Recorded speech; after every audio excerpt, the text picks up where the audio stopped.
Hey everybody, today I'm going to be reviewing Repulsion. This film came out in 1965.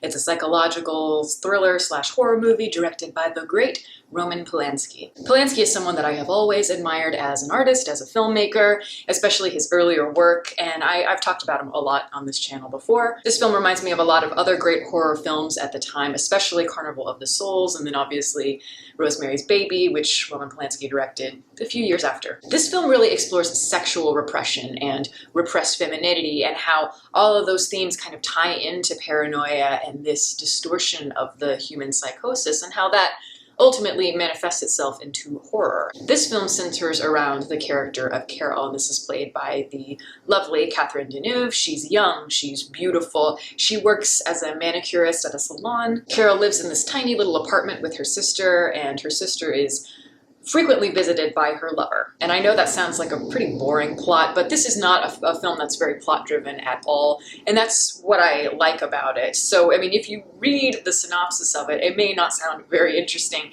but what is so wonderful about the film is how ambiguous it is. It's not so ambiguous that it's not grounded in any sort of foundation, but it's ambiguous enough to where you are going to be thinking and interpreting a lot of the symbols and the mannerisms and the character motivations over and over, and it could go on for years. I mean, to this day, I'm still finding out new things and learning new things each time I watch it. It really depends on how you yourself relate to it, because all the clues are there. They just unfold brilliantly in this very tense but patient manner. Polanski uses a lot of archetypes that we saw in Hitchcock films, but I think in a very different way. You know, for instance, Hitchcock always loved to use his signature blonde actress as the protagonist. But I think the way that Polanski is using the actress is in a way where it's more studying her psychology rather than the male gaze. It explores what it means to be objectified from the female's perspective, which you don't really see that often,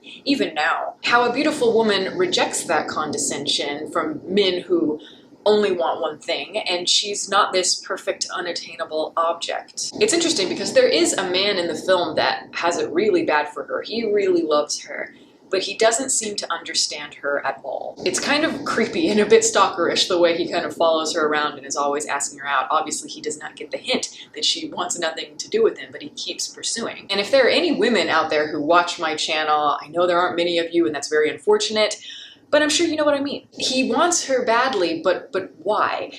You know, she's obviously very beautiful and has this very quiet allure, and I can understand how that can be intriguing to anyone, but he just doesn't seem to get the hint, number one, but he's never looking into her eyes, and I think that's the issue.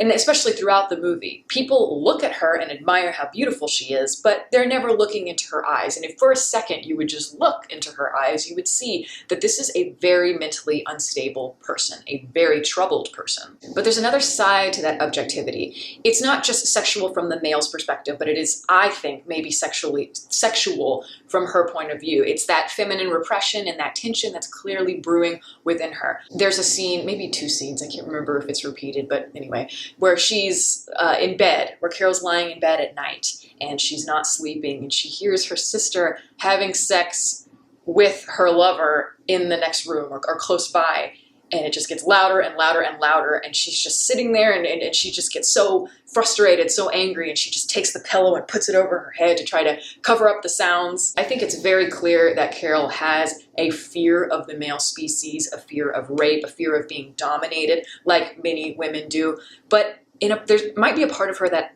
actually wants it. There's a part of her that might, and again, this is more up to interpretation, how you interpret it, but at least how I tend to interpret it is, I think that she does have that lust for sex, and it's mixed with a hatred of men that comes out in more violent ways as the film progresses. So it's a very complicated idea. And Carol is an enigma. I mean, she's a character that all kinds of different people have interpreted in different ways. Some people think that she's asexual. Some people think that she's a lesbian. Some think that she's a virgin. Some think that she may have been sexually abused as a child by her father or someone else.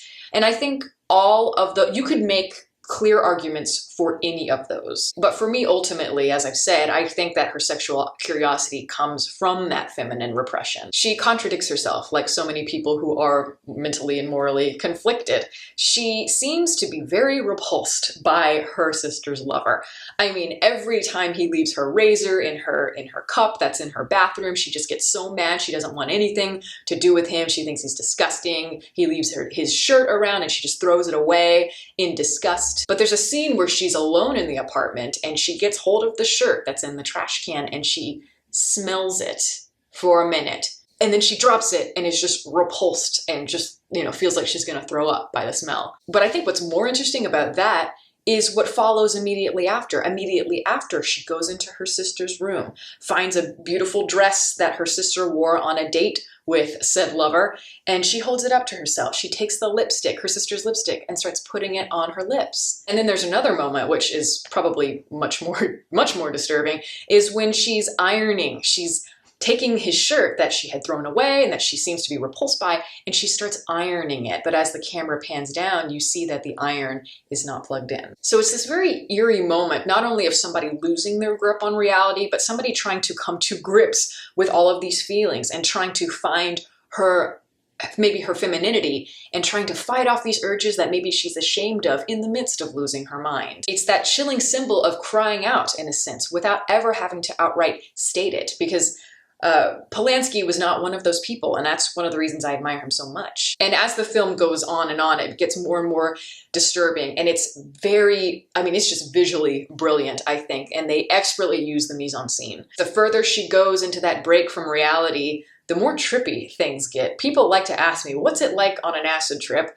And I reference maybe a few moments in this movie and say, yeah, watch that part, and that's kind of what it's like. I love when she's laying on the bed and the ceiling is getting closer and closer to her. I love when the apartment seems to be so huge and she feels almost like an alien in the human world. I also love the part where she's in the hallways, which get longer and longer, and the hands are coming out as she's walking, trying to grab her. And none of this is meant for cheap scares. There's nothing here that is grotesque in a gimmicky way, at least to me.